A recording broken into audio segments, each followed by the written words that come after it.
Hey everyone, it's the Ioniq guy. So there appears to be some sort of bug right now with BlueLink where if you get in your car, your driver profiles are reset. You can see here, I usually have my interior ambient lighting at orange. Now it's blue. It seems like the car has completely forgot who I am.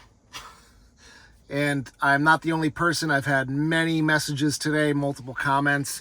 Something's going on with BlueLink.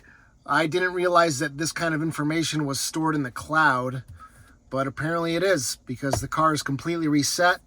Let's see, the settings entered have been saved. Yes, let's exit. Yep. Looks like everything has been completely reset. This is quite annoying, not gonna lie. So now I have to go in and change all my settings back to the way they were. This is just pretty ridiculous, to be perfectly honest.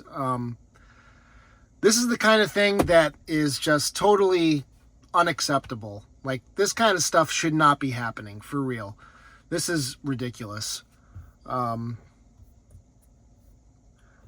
I guess that's the price you pay when you live in a digital world, huh? So yeah, if you do experience this, you're not alone. It seems every Ioniq 5 owner is more or less experiencing this today, so don't be too alarmed. I'm going to see if I can figure out what's going on here. I might reach out to my contacts, but it is the weekend, so I don't think I will be getting a response anytime soon. But if I go through this and reset everything, hopefully it doesn't reset again, because if that happens, I'm going to be thoroughly annoyed.